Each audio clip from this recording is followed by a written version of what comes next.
नमस्कार विद्यार्थी मित्र, डिअर स्टुडंट कोचिंग क्लासमध्ये तुमचं सहर्ष स्वागत.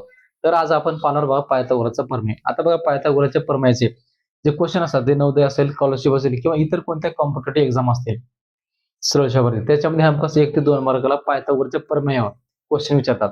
तर आपण सोप्या भाषेमध्ये पायथागोरसचा प्रमेय कसं यूज करायचं आणि व्हॅल्यू कशा काढायच्या ते पाहूया आपण. तर बघा पहिली आकृती दिली बघा, त्रिकोण एबीसी हा काटकोन त्रिकोण आहे. आता या काटकोन त्रिकोणामध्ये बघा हा जे वर्तुळ त्रिकोणाची जी मोठी बाजू असते ह्याला म्हणायचं कर्ण, त्याला इंग्लिश मध्ये म्हणतो हायपोथेनस. आणि या त्रिकोणाची जी खालची बाजू असते ह्याला म्हणायचं बेस म्हणजे पाया, आणि ही म्हणजे आपली उंची. आता पहा पायथागोरसच्या प्रमेयाचं सूत्र बरोबर सूत्र आहे पहा, कर्ण वर्ग बरोबर पायाचा वर्ग अधिक उंचीचा वर्ग, हे पायथागोरसच्या प्रमेयाचं सूत्र आहे. मग आता सूत्रामध्ये आपण त्याची व्हॅल्यू टाकू आणि याच्यामध्ये बघा आपला कर्ण काढा सांगितले, मग कर्णची व्हॅल्यू काढू आपण. कर्ण म्हणजे काय, एसी, एसीचा वर्ग बरोबर पाया दिला आपला बीसी, बीसीचा वर्ग अधिक उंची दिले एबी, एबीचा वर्ग. आता एसीची व्हॅल्यू नाही, एसी जसं तसं ॲज इट इज. बीसी दिले 3, 3चा वर्ग, आणि एबी दिले 4, 4चा वर्ग. 3चा वर्ग 9, 4चा वर्ग 16. दोघांची जर बेरीज केली 9 + 16 तर किती येईल 25. म्हणजे एसीचा वर्ग बरोबर 55. पण आता याच्या डोक्यावरचा आपला वजन उतरावं लागेल, म्हणजे वर्ग काढावा लागेल. म्हणजे ते लिहायचं दोन्ही बाजूचे वर्गमूळ काढू. मग एसी बरोबर काय येईल बघा, हे 25, हे कशाचा वर्ग आहे, 5चा वर्ग आहे. म्हणजे या पहिल्या त्रिकोणामध्ये कर्णाची लांबी आली 5 सेंटीमीटर. आता पहा दुसऱ्या आकृतीमध्ये दिलेलं बघा, या दुसऱ्या आकृतीमध्ये काटकोन त्रिकोणामध्ये आपला कर्ण दिले, पाया दिले आणि उंची काढा म्हणले. ते सूत्र वापरायचं. तर पहा कसं यूज करायचं.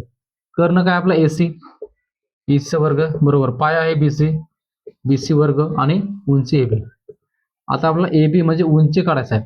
एसी म्हणजे काय 10चा वर्ग, बीसी म्हणजे 8चा वर्ग, एबी म्हणजेच काय आपलं एबी जसं तरी व्हॅल्यू दिलीच नाही.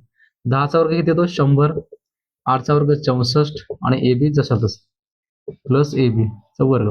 तर 64 आहे ना बरोबर चिन्हाच्या डाव्या साईडला घेऊन इकडे प्लस होतं, अलीकडे येऊन काय होईल मायनस.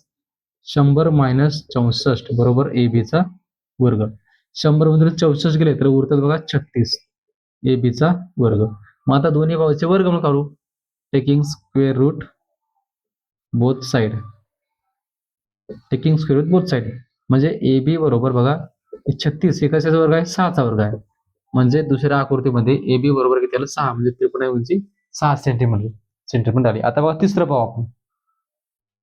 इथं दिसतंय लिहिलेलं बघा, तिसऱ्या आकृतीमध्ये बघा इथं कर्ण दिलेला आहे, उंची दिली. आता आपला पाया काढायचा म्हणजे बेस काढायचा आहे. हे सूत्र वापरायचं आहे. पहा आता एसी म्हणजे कर्ण, कर्ण किती दिले आपला एसीचा वर्ग बरोबर बीसीचा वर्ग अधिक एबीचा वर्ग. एसी दिले 10चा वर्ग जसा तसं, बीसी माहित नाही म्हणजे बीसी काढायचा आहे पाया, एबी दिले आपला 6, 6चा वर्ग, 10चा वर्ग 100, बीसी जसा तसं लिहा आणि 6चा वर्ग 36. हे 36 लेफ्ट साईडला घेऊन या, इकडे प्लस आहे, डाव्या साईडला आल्यानंतर मायनस. 100 - 36 बरोबर बीसीचा वर्ग. बघा आता 100 मधून 36 गेले तर किती होतं बघा 64 बरोबर बीसीचा वर्ग. आता दोन्ही भाऊचे वर्गमूळ काढू, म्हणजे बीसी बरोबर आता 64 पुन्हा संख्येचा वर्ग आहे 8चा वर्ग, म्हणजे बीसी बरोबर आलं किती आपलं 8.